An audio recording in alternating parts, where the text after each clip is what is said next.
اور اللہ کہتا ہے یا یحییٰ خذ الکتاب بقوہ، کاف ہا یا عین صاد، ذکر رحمت ربک عبدہ زکریا اذ نادى ربه نداء خفیا قال رب انی وهن العظم منی واشتعل الرأس شیبا ولم اکن بدعائک رب شقیا وانی خفت الموالي من ورائي وكانت امرأتي عاقرة فهب لي من لدنك وليا يرثني ويرث من آل يعقوب واجعله رب رضيا يا زكريا إنا نبشرك بغلام. یہ ساری زکریا کی دعا ہے اور آخر میں میرا اللہ کہتا ہے زکریا تجھے بیٹے کی بشارت ہو.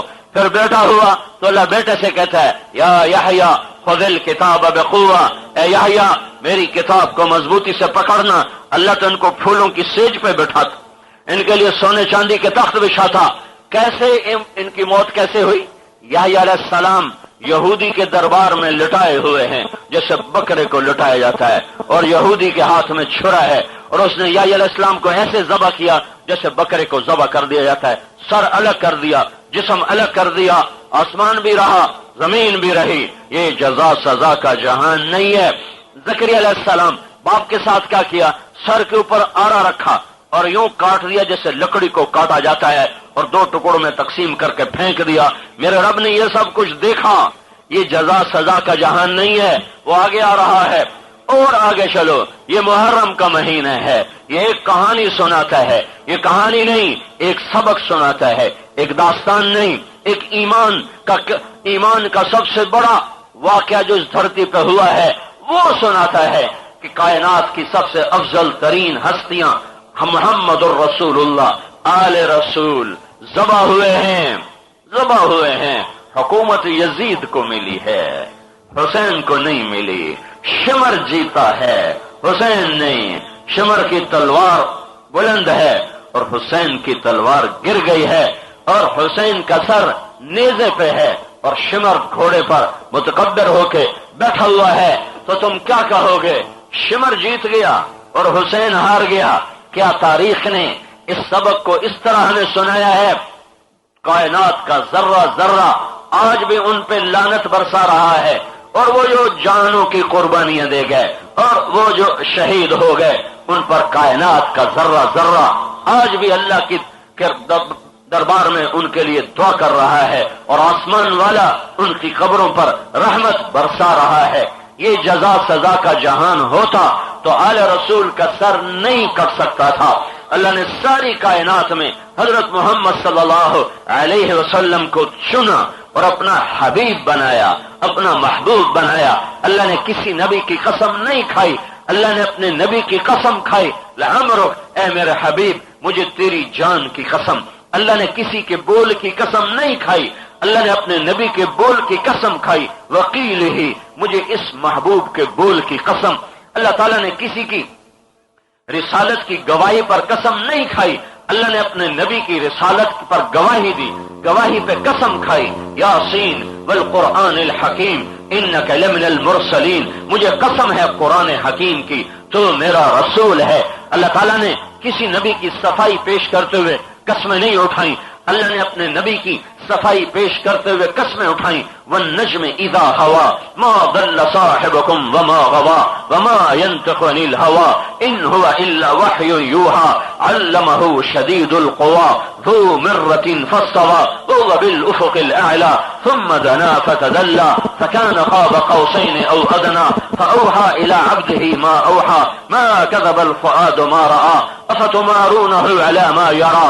یہ قرآن اللہ کے نبی کا مقام اور مرتبہ ہمیں بتا رہا ہے کہ یہ وہ ہستی ہے جس کی نبوت کے لیے اللہ نے قسمیں اٹھائیں، جس کے روشن چہرے کی اللہ نے قسمیں اٹھائیں. والضحى، مجھے تیرے روشن چہرے کی قسم. واللیل اذا سجا، مجھے تیری سیاہ زلفوں کی قسم. ما ودعك ربك وما قلى، تیرا رب تجھ پہ ناراض نہیں، تیرے رب نے تجھے چھوڑا نہیں. ساری نسل انسان کو دیکھا، اس میں سے اللہ تعالیٰ نے عرب کو الگ کیا. ساری عرب کی نسل کو دیکھا، اس میں سے اللہ تعالیٰ نے مضر کو الگ کیا. سارے مضر کی نسل کو دیکھا، اس میں سے اللہ نے قریش کو الگ کیا. سارے قریش کی نسل کو دیکھا، اس میں سے ہاشم کو الگ کیا. سارے ہاشم کی نسل کو دیکھا، ہاشم میرے نبی کے پردادا اور ہاشم کے باپ عبد مناف عرب کے حسین ترین سردار تھے. حسین ان کو بطحا بدر البطحا کہتے تھے. عرب کا چاند ان کا نام تھا. ان کے 4 بیٹے، مطلب بڑا، عبد شمس اس سے چھوٹا، نوفل اس سے چھوٹا، ہاشم اس سے چھوٹا. میرے نبی کا پردادا ہاشم ہے جو 4تھے نمبر کا ہے. اور عرب کی یہاں کی سرداری اور یہاں بھی سرداری کا نظام ہے کہ بڑے بیٹے کو سردار بنایا جاتا ہے. سرداری مطلب کے لیے تھی، لیکن کائنات کے رب کا فیصلہ تھا کہ ہاشم کی نسل سے میرے حبیب نے آنا ہے، لہذا سرداری ہاشم کو ملے گی. وہاں جھگڑا پڑ گیا. کچھ عربوں نے انکار کر دیا کہ ہاشم سردار نہیں بن سکتا، اور مطلب جو بڑا بھائی تھا انہوں نے کہا نہیں، میں اپنے چھوٹے بھائی کے حق میں استعفیٰ دیتا ہوں، ہاشم کو سردار بناؤ. پتہ کسی کو نہیں ہے کہ یہ نظام کیوں چل رہا ہے. یہ اس لیے چل رہا ہے کہ ہاشم سے محمد الرسول اللہ کو وجود ملنے والا ہے. میرا نبی جس باپ کی پشت میں ہوتا تھا اس کا ماتھا روشن ہو جاتا تھا. جس باپ کی، آپ کے ہر باپ کی نسل، ہر باپ دادا پر دادا، جدھر آپ کا نور منتقل ہوتا تھا اس کے چہرے پہ روشنی آ جاتی تھی. روشنی. ہاشم مدینہ پہنچے ہیں، آگے عرب شام جا رہے ہیں تجارت کرنے. ایک یہودی عورت نے دیکھا ماتھے پہ وہ نور نبوت. وہ کم وقت جانتے تھے پھر بھی ایمان نہ لائے. اس نے کہا مجھ سے زنا کرو، زنا کی دعوت دی. اس کو تمنا تھی کہ یہ نطفہ میرے اندر آئے. تو ہاشم نے کہا سردار زنا نہیں کیا کرتے. تو وہی انہوں نے ایک اور عورت سے شادی کی، اس کا نام ہے سلمہ. وہیں آپ نے 1 مہینہ قیام کیا اور وہ نور ادھر منتقل ہو گیا. ایک دفعہ راہ میں وہ عورت مل گئی، وہ یہودی عورت. تو ہاشم نے کہا تم مجھے برائی کی دعوت کیوں دیتی ہو، مجھ سے نکاح کر لو. اس نے کہا جس چیز کے لیے کرنا چاہتی تھی وہ چیز نکل گئی تیرے اندر سے. اب مجھے کوئی ضرورت نہیں ہے، اب مجھے کوئی حاجت نہیں ہے. اللہ نے ساری کائنات میں سب سے افضل ترین خاندان بنایا حضرت محمد صلی اللہ تعالی علیہ وسلم کا. سب سے اعلیٰ، سب سے افضل، سب سے برتر. اور آپ کا نسل نامہ، آپ کا نسب، آپ کی پیڑھی کو اللہ نے آدم علیہ السلام تک باقی رکھا. محمد بن عبداللہ. عبداللہ بھی عجب سردار تھے. عبد المطلب، کیا کروں باتوں سے باتیں نکل آتی ہیں. ہاشم چلے گئے شام، وہاں انتقال ہو گیا. سلمہ کے پیٹ میں بچہ ہے. مطلب جو بڑا بھائی ہے اسے نہیں پتا کہ میرے بھائی کی کوئی نشانی مدینے میں پروان چڑھ رہی ہے. بچہ پیدا ہو گیا. ہاشم غزہ میں فوت ہو گئے، 32 سال کی عمر میں فوت ہو گئے. اور نام ایسا کمایا جیسے 100 سال میں کوئی اتنا نام نہیں کما سکتا جتنا اس نوجوان نے 32 سال میں نام کمایا. سارے عرب میں سب سے بڑا سخی مشہور ہوا، سب سے بڑا عادل مشہور ہوا. تو مطلب سردار ہیں اور ایک آدمی مدینے سے گزر رہا ہے. وہاں جیسے یہ بچے کھیل رہے تھے، کچھ بچے کھیل رہے ہیں تیر اندازی. تو ایک آگے پھٹا لگایا ہوا ہے، اس پر ایک دائرہ، پھر دوسرا دائرہ، پھر اس کی چھوٹا دائرہ، اس سے چھوٹا دائرہ، اور آخر میں ایک سیاہ نشان ہوتا ہے. سب سے اچھا نشانہ وہ ہوتا ہے جو سیاہ نشان میں جا کر لگے. سیاہ نشان. تو وہ لڑکے تیر مارتے ہیں، کسی کا پہلے دائرے میں لگتا ہے، کسی کا دوسرے دائرے میں لگتا ہے، کسی کا تیسرے دائرے میں لگتا ہے.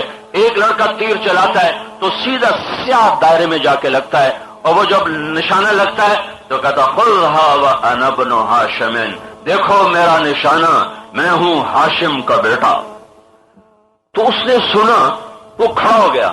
اس بچے نے دوسرا تیر مارا، وہ بھی اسی سیاہ نشان میں جا کے لگا. تو خذھا وانا ابن ہاشم، دیکھو میرا نشانہ، میں ہوں ہاشم کا بیٹا. پھر تیسرا تیر مارا، وہ بھی وہیں جا کے لگا. کہا خذھا وانا ابن ہاشم، دیکھا میرا نشانہ، میں ہوں ہاشم کا بیٹا. تو وہ آدمی مکے جا رہا تھا. وہ مطلب عبد مناف کے بڑے بیٹے سے ملا کہ بھائی تیرے بھائی نے ایک شادی کی تھی، اس سے کوئی بچہ ہوا؟ کہ مجھے نہیں پتا. کہا ہے میں نے ایک بچے کو دیکھا جس کا نشانہ سب سے جدا تھا، مجھے یقین ہو گیا کہ یہ ہاشم کی نسل ہوگی. وہ نشانے پہ تیر مارتا تھا، پھر کہتا تھا دیکھو میرا نشانہ، میں ہوں ہاشم کا بیٹا. تو مختلف وہاں سے اونٹ پہ سوار ہوئے، 7 دن کے بعد مدینہ پہنچے. ان کی ماں اور ماموں کے آگے ہاتھ جوڑے کہ یہ عرب کا آنے والا سردار ہے، یہ مجھے دے دو. ماں نے کہا میرا آخری سہارا، میں کس کے سہارے زندگی گزاروں؟ کہا بہن یہ عرب کا سردار بنے گا، یہ عزت دے گا میری قوم کو، یہ مجھے دے دو. ماں تیار ہو گئی، اس کو لے کر مکے میں آئے. تو جب مکے میں داخل ہوئے تو وہ ان کے کپڑے میلے تھے، تو لوگوں نے کہا عبد المطلب کا غلام ہے، مطلب کا نوکر ہے. تو وہ کہتے ہاں ہاں ہاں ہاں ہاں ہاں کرتے گئے، آگے کوئی بات واضح نہیں کی. پھر گھر گئے، ان کو نہلایا اور کپڑے پہنائے، پھر ان کو لے کر آئے مجلس میں. کہا ابن ہاشم، یہ میرا غلام نہیں، یہ ہاشم کا بیٹا اور آنے والی میری نسل کا سردار ہے، یہ میرے نبی کا خاندان ہے، یہ میرے نبی کا یہ عبد المطلب بنے، یہ عبد المطلب بنے. اللہ تعالیٰ نے ان کو 10 بیٹے دیے. ان کا ایک بیٹا تھا تو ان کو زمزم کا کنواں کھودنا پڑا. زمزم کے کنویں کو بند ہوئے 300 سال ہو گئے تھے. 300 سال زمزم کا کنواں 300 سال سے بند پڑا تھا، اس کا نشان مٹ گیا تھا. عبد المطلب دنیا میں تشریف لائے، مکے کی سرداری ملی تو خواب آیا برکت والا پانی نکالو. پھر اگلے دن خواب آیا برکت والا پانی نکالو. پھر اگلے دن خواب آیا برکت والا پانی نکالو. انہوں نے کہا وہ کدھر ہے؟ کہ کل تم حرم میں بیٹھنا، ایک کوا آئے گا، وہ ایک جگہ بیٹھے گا، وہاں 3 دفعہ ٹھونگ مارے گا، ٹھک ٹھک ٹھک ٹھک، وہاں سے کھدائی کرنا، وہاں زمزم کا کنواں ہے. یہ صبح اٹھے، انہوں نے قریش کو جمع کیا کہ ایسے میں نے خواب دیکھا ہے. کہ چھوڑو چھوڑو، 300 سال گزر گئے، پانی خشک ہو گیا ہوگا، ہم نہیں ایسے کھپتے تپتے. تو انہوں نے اپنے بیٹے بڑے حارث کو لیا اور پتھر توڑنے شروع کیے. تھک گئے نا، کوئی ساتھ دینے والا نہیں ہے، تو کہنے لگے وہ بھی کوئی سردار ہے جس کی اولاد نہ ہو. یا اللہ اگر تو نے مجھے 10 بیٹے دیے اور سارے جوان ہو گئے، ایک کو تیرے نام پہ ذبح کر دوں گا. وہاں بیٹا کھودتے کھودتے آخر زمزم کا کنواں نکل آیا اور پانی بھی نکل آیا، اور اللہ نے وہ کنواں بنو ہاشم کے نام کر دیا. تو اللہ نے 10 کی بجائے 12 بیٹے دے دیے اور سارے جوان ہو گئے. کہا بھائی میں نے ایک کو ذبح کرنا ہے. انہوں نے کہا ابا جس پہ ہاتھ رکھ ہم تیار ہیں، جس پہ ہاتھ رکھ. یہاں تو بیٹا باپ کو پانی پلانے کے لیے تیار نہیں، اور وہ کہہ رہے ہیں ابا جس کو حکم دے گا ہم سر کٹائیں گے. تو نہیں میں ایسے نہیں کروں گا، میں قرعہ ڈالوں گا. تو سب کے نام لکھ کے تیروں پر، وہاں فال نامہ ہوتا تھا حرم کے اندر، تو ایسے گھمایا تیروں کو اور یوں پھینکا، اس میں سے ایک تیر نکلتا تھا. تو ایک تیر نکلا تو اس میں سے حضرت عبداللہ کا نام نکلا، میرے نبی کے باپ. اور عبد المطلب کو سب سے پیارے اور اولاد میں سب سے حسین، اللہ نے ان کو بنایا ایک کام کے لیے بنایا تھا کہ میرے نبی کا باپ بنے. 25 سال کی عمر میں فوت ہو گئے. تو انہوں نے کہا ابا میں تیار ہوں. انہیں ہاتھ پکڑا، انہیں سر جھکایا. سارے مکے کے سردار کٹھے ہو گئے کہ عبد المطلب یہ کیا ظلم کر رہا ہے، اولاد کو ذبح کرنا یہ کہاں کی سرداری ہے، تیرے بعد کون یہ کام کر سکے گا، اور یہ خون تو کیوں ایسے مفت میں؟ کہ میرا بول ہے مجھے پورا کرنے دو، میں نے اللہ سے بول، مجھے اللہ نے دیا ہے، میں اللہ پہ قربان کر رہا ہوں. کہ نہیں ہم یہ نہیں ہونے دیں گے. سورا مکہ اکٹھا ہو گیا کہ پھر فیصلہ کرواؤ. تو ایک اس زمانے میں نجوم کو، یہ نجومی جو ہوتے تھے، ایک نجومی تھی جس کا نام قطبہ تھا، اس کے پاس سارا عرب مکے کا سردار گیا. اس نے پوچھا جب تم میں کوئی قتل ہو جاتا ہے تو اس کا معاوضہ کتنا ہے؟ قتل کے بدلے میں اگر قتل نہ ہو وہ کہ مجھے معاوضہ دو، تو کتنا ہوتا ہے؟ تو انہوں نے کہا 10 اونٹ. تو اس نے کہا ایک تیر پہ لکھو 10 اونٹ اور ایک پہ لکھو عبداللہ، پھر اس کو گھما کے پھینکو. اگر عبداللہ نکلے تو 10 کے 20 کر دو، پھر نکلے تو 30 کر دو، پھر نکلے 40 کر دو. جب تک عبداللہ کا نام نکلتا رہے اونٹ 10 اونٹ بڑھاتے جاؤ، اور جب اونٹ کا نام آئے تو پھر عبداللہ کو بچا کر اتنے اونٹ ذبح کر دو. تو انہوں نے کہا بھائی یہ ہمیں منظور ہے. اب حرم شریف میں سارا مکہ اکٹھا ہے، سارے سردار اکٹھے ہیں. ایک تیر پہ لکھا عبداللہ، ایک پہ لکھا 10 اونٹ، اور اس کو گھمایا تو نام عبداللہ نکلا. تو ہم نے 10 کے 20 کر دی، پھر ڈالا، پھر گھمایا، پھر عبداللہ نکلا.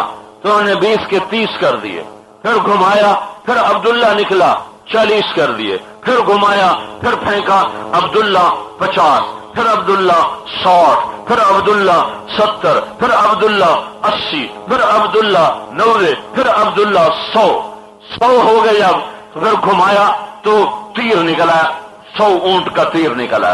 تو لوگوں نے کہا بس بس بس بس بس بس۔ عبد المطلب نے کہا نہیں نہیں نہیں نہیں نہیں نہیں نہیں، ایک دفعہ اور کرو۔ پھر گھما کے پھینکا، پھر 100 اونٹ نکلے۔ ان کا بس بس بس، کہا نہیں نہیں ایک دفعہ اور کرو۔ پھر ایک دفعہ اور کیا، پھر 100 اونٹ نکلے۔ تو کہا بس اب میری تسلی ہے۔ پھر 100 اونٹ صفا مروہ کے 2 پہاڑوں کے درمیان 100 اونٹ لائے گئے اور وہاں ذبح کیے گئے۔ اور میرے نبی کے باپ کی اللہ نے جان بچائی۔ میرے نبی نے کہا انا ابن الذبیحین، ذبیح کا میرے 2 باپ ذبیح ہیں، ایک اسماعیل میرا باپ ہے، ایک عبداللہ میرا باپ ہے، جنہیں میرے اللہ نے چھری سے بچایا اور مجھے وجود بخشا۔ یہ وہ پاک پیڑھی ہے، محمد بن عبداللہ بن عبد المطلب بن ہاشم بن عبد مناف بن قصی بن کلاب بن مرہ بن کعب بن لوی بن غالب بن فہر بن مالک بن نضر بن کنانہ بن خزیمہ بن مدرکہ بن الیاس بن مضر بن نزار بن معد بن عدنان بن اود بن حمیصہ بن سلامان بن عوس بن بوس بن قموال بن عبی بن عوام بن ناشد بن حذاء بن بلداس بن یدلاف بن طابخ بن جاحم بن ناحش بن ماخی بن عیفی بن عبقر بن عبید بن الدعاء بن حمدان بن سنبر بن یثربی بن یحزن بن یلحن بن ارعوا بن عیزی بن ذیشان بن عیسر بن اقناد بن ایہام بن مقصر بن ناحث بن زارح بن سمی بن مزی بن عوض بن عرام بن قیدار بن اسماعیل بن ابراہیم بن آذر بن ناحور بن سروج بن فائش بن عابر بن ارفخشاد بن سام بن نوح بن لامک بن متوشالح بن ادریس بن یرد بن ملحل ایل بن قینان بن آنوش بن شیس اور بن آدم علیہ السلام۔ یہ تمہارے نبی کی پیڑھی ہے، یہ میرے نبی کی پیڑھی ہے جو عبداللہ سے چلتی ہے اور طور آدم علیہ السلام تک جاتی ہے۔ اس سے بڑا خاندان دنیا میں کوئی نہیں پیدا ہوا، اس سے بڑی نسل دنیا میں کوئی نہیں پیدا ہوئی، اس سے عظیم ہستیاں، ان سے بڑی ساری شرافتیں، ساری عزتیں وہ در محمد پر آ کر خاک میں مل گئی۔ اور میرے اللہ نے محمد الرسول اللہ بنایا، خاتم الانبیاء بنایا، محمد و احمد نام رکھا، طٰہٰ یاسین نام رکھا، مزمل مدثر نام رکھا، فاتح خاتم نام رکھا، حاشر عاقب نام رکھا، ابو القاسم نام رکھا، مبشر داعی اللہ نام رکھا، بشیر و نذیر نام رکھا، رحمت للعالمین نام رکھا، کافۃ للناس کا لقب دیا، سارے عالم کا رسول بنایا، سارے عالم کا نبی بنایا، سارے عالم کی معراج معراج معراج معراج موسیٰ علیہ السلام پہ ایک تجلی پڑی، ایک تجلی کوہ طور پہ پڑی، لوٹ کے موسیٰ پہ آئی۔ موسیٰ علیہ السلام 40 دن ہوش میں نہ آئے۔ تمہارے نبی، میرے نبی، کائنات کے نبی کو زمینوں سے اٹھا کر پہلے آسمان پر آدم کھڑے ہیں استقبال کو، دوسرے آسمان پر عیسیٰ، یحییٰ، زکریا 3 نبی کھڑے ہیں استقبال کو، تیسرے آسمان پر یوسف علیہ السلام استقبال کو، چوتھے آسمان پر الیاس اور 5 پر ہارون اور 6 پر موسیٰ اور 7ویں آسمان پہ ابراہیم علیہ السلام۔ ابراہیم علیہ السلام جب آپ 7ویں آسمان پہ پہنچے ہیں، ہر نبی آگے کھڑا ہوتا تھا، جی میں استقبالی آگو کھڑوتا ہوں، ہار پاؤ جی بسم اللہ سائیں تشریف لے آؤ۔ ہر نبی نے کہا بسم اللہ تشریف لے آؤ، پر 7ویں آسمان پہ کوئی نہیں کھڑا، کوئی نہیں کھڑا۔ ایک قبلہ ہے، ایک کعبہ ہے، اس کا طواف ہے، ایک سفید داڑھی والا بزرگ آدمی، بڑی داڑھی، وہ بیت اللہ کی دیوار کے ساتھ یوں گوٹھ مار کے بیٹھا ہوا ہے۔ میرے نبی نے کہا یہ بزرگ کون ہے؟ تو جبریل نے کہا یہ آپ کے دادا ابراہیم علیہ السلام ہیں۔ ہاں آپ آگے جاؤ، وہ نہیں آئے گا، اس لیے کہ رشتہ اس کا بڑا ہے۔ یہ کیوں کیا؟ یہ کیوں کیا؟ حالانکہ ابراہیم بھی میرے نبی کے طفیل ابراہیم ہے، ابراہیم بھی خلیل میرے نبی کے طفیل خلیل ہے، لیکن اللہ کو پتا تھا یہ امت اپنے ماں باپ کو بڑا ذلیل کرے گی، یہ نوجوان اپنی ماں کو ذلیل کریں گے، اپنے باپ کو دھکے دیں گے، اور جب یہ امت ماں باپ کو ذلیل کرے گی تو ان پر قیامتیں ٹوٹ پڑیں گی۔ میرے نبی سے پوچھا گیا، یا رسول اللہ قیامت کب آئے گی؟ کب آئے گی؟ آپ نے کہا اللہ کو پتا ہے، اللہ کے سوا کوئی نہیں جانتا۔ کہ یا رسول اللہ کوئی نشانی تو بتائیں۔ تو آپ نے کہا جب ماؤں کو ذلیل کیا جائے گا تو قیامت آ جائے گی۔ جب استا محمد کی ماں کو اولاد ذلیل کرے گی، جب ہند سندھ پنجاب سرحد بلوچستان ایران توران میں جب ماؤں کو ذلیل کیا جائے گا تو قیامت آ جائے گی، قیامت آ جائے گی۔ یہ نہیں کہا جب کفر بڑھ جائے گا تو قیامت آ جائے گی، جب اسلام مٹ جائے گا تو قیامت آ جائے گی، یہ کہا جب ماؤں کو ذلیل کیا جائے گا تو قیامت آ جائے گی۔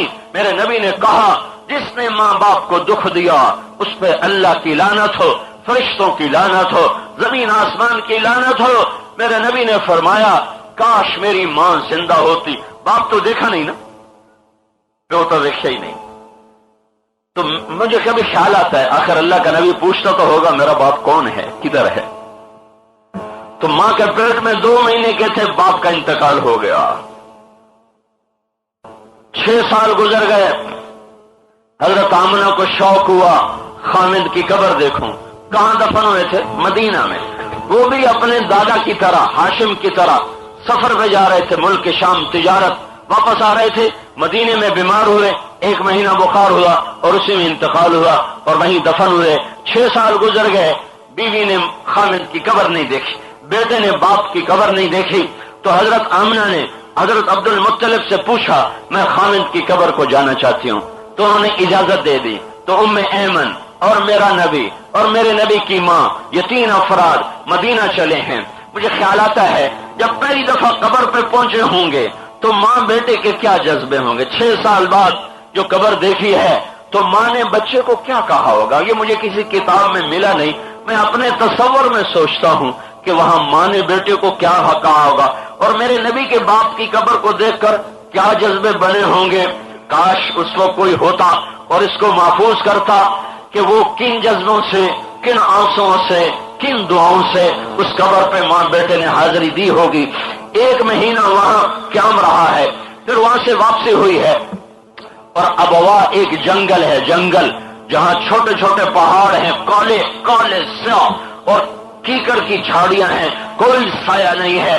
وہاں میرا نبی اپنی ماں کے ساتھ پہنچتا ہے تو آپ کی ماں کا انتقال ہوتا ہے، اور صرف آپ 6 سال کی عمر کے ہیں، اور میرے نبی میری اور پوری امت کی ماں، پوری کائنات کی ماں کی عمر صرف 125 سال ہے، بھرپور جوانی ہے، اور موت نے پکڑا ہے اور زبان بند ہوئی ہے۔ مجھے خیال آتا ہے ہارٹ اٹیک ہوا ہوگا، جو کہ بیمار کوئی نہیں تھی جب مدینہ سے نکلی۔ تو جو آثار علامتیں کتابوں میں ہیں اس سے ایسے اندازہ ہوتا ہے کہ ہارٹ اٹیک ہوا ہوگا۔ وہ اماں کو بلاتے ہیں، آگے ماں بولتی نہیں، دیکھتی ہیں، بول نہیں سکتی ہیں، تو کہ اماں تم بولتی کیوں نہیں ہو؟ تو پھر آخری دفعہ آخری زور لگا کر ماں نے کہا کل جدید بال و کل حی میت۔ میرا بیٹا مجھے لگتا ہے میری موت کا وقت آ چکا ہے اور میرے جانے کا وقت آ چکا ہے، اور ہر ایک نے مر جانا ہے، میں بھی مر رہی ہوں، لیکن ایک وقت آئے گا تو سارے عالم کو روشن کرے گا۔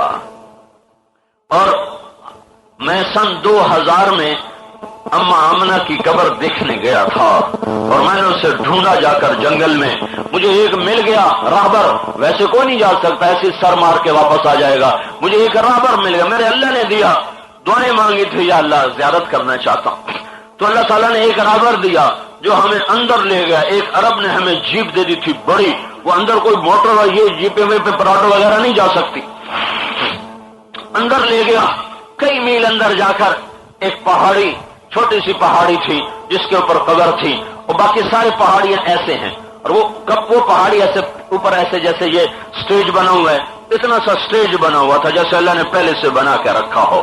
وہاں پر وہ قبر تھی، اثر ڈھل چکی تھی، سورج ڈوبنے کو تھا، اور میں وہاں کھڑا ہوا تھا. 3-4 آدمی ہم تھے اور ہم سب کی آنکھوں میں آنسو تھے. اور میں 1400 سال پیچھے دیکھنے کی کوشش کر رہا تھا کہ کیا یہاں اللہ نے میرے نبی کی ماں کو موت دی کہ نہ کوئی سنبھالنے والا، نہ کوئی تسلی دینے والا، اور نہ کوئی آنسو پوچھنے والا. اور 6 سال کے بچے پہ کیا گزری ہوگی، کیا گزری ہوگی اگلی سنو. وہاں قبر کھودنا ایک عورت کا کام نہیں ہے، وہاں سے 10 میل دور ایک بستی ہے، اب وہ چھوٹا سا شہر بن چکا ہے. اب وہاں مجھے خیال ہے کہ ایمن گئی ہوگی، وہاں سے کچھ لوگوں کو لائی ہوگی، انہوں نے قبر کو کھودا ہوگا. ویسے میں نے کسی کتاب میں پڑھا نہیں ہے کہ قبر کس نے کھودی، تو میں یہ اندازہ لگاتا ہوں چونکہ وہ علاقہ میں نے جا کے دیکھا ہے کہ وہاں سے لوگ آئے ہوں گے جنہوں نے آ کے قبر کھودی ہوگی. جب قبر میں دفن کے بعد پتھر رکھ کے نیچے اترے ہیں تو ایمن نے پیچھے مڑ کے دیکھا تو اللہ کے نبی کوئی نہیں تھے. دفن کرنے والے دیکھا تو کہاں گیا بچہ، کہاں گیا بچہ، کہاں گیا. تو ایمن واپس ہٹی ہے تو کیا دیکھا اللہ کا رسول ماں کی قبر کو چمٹ کے یوں اوپر لیٹا ہوا تھا اور اماں سے کیا کہہ رہا تھا، اے اماں تجھے پتہ نہیں تیرے سوا میرا اب کوئی نہیں ہے، تو کہاں چلی گئی، تو میرے ساتھ چل میں تب چلوں گا. اور قبر کو ایسے پکڑا ہوا، قبر کو بس لیٹے ہوئے، یوں جفا مارا ہوا اس کا. اے ہائے ہائے، کاش تم وہ جگہ دیکھتے.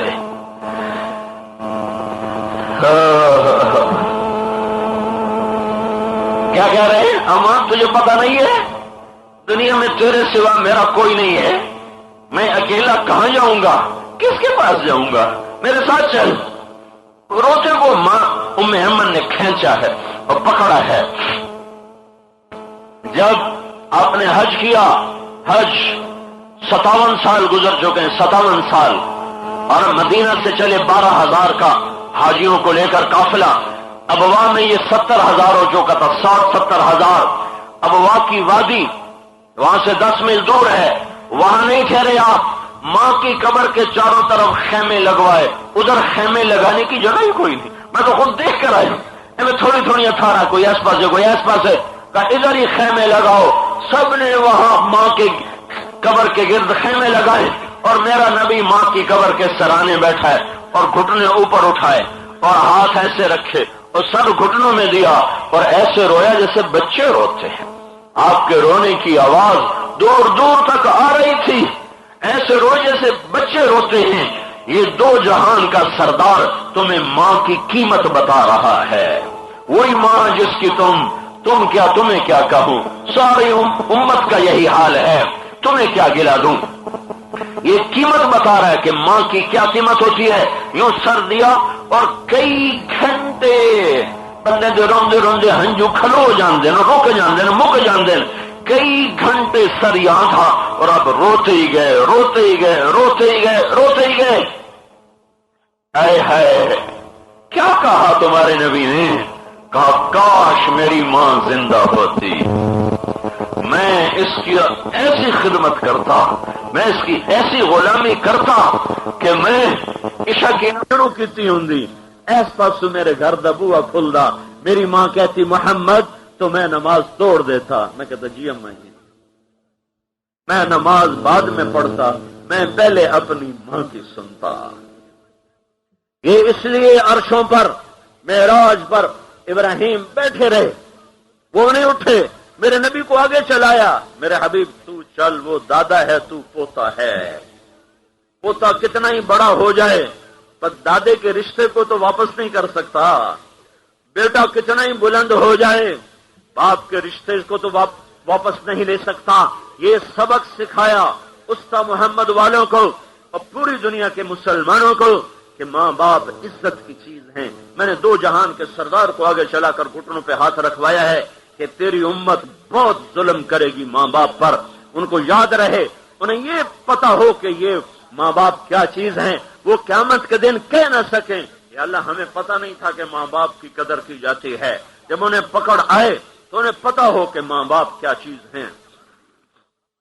اللہ تعالیٰ نے پھر اوپر عرشوں سے پھر ابراہیم علیہ السلام، یہ بیچ میں بات آ گئی اس لیے میں نے اس کو واضح کیا ہے کہ بھائیو زمین کی برکتیں روٹھ جائیں گی جب ماں باپ دکھ سے روئیں گے، ہوائیں ہماری دشمن بن جائیں گی جب ماں باپ کے آنسو نکلیں گے، آسمان ٹوٹ پڑے گا جب ماں باپ کے دکھ کے آنسو نکلیں گے، اللہ بھی روٹھ جائے گا جب ماں باپ۔ ایمان کی تازگی اور دینی معلومات کے اضافے کے لیے بہترین کوالٹی کی شاندار audio cassette, Islamic audio cassette, سبھی طرح کے نعت، تقریر، قرات اور استماعت کے ہوئے بیانات کے شاندار audio cassette, Islamic audio cassette خریدنے کے لیے اسلامک آڈیو کیسٹ سینٹر 231 بستی نظام الدین، نئی دلی 13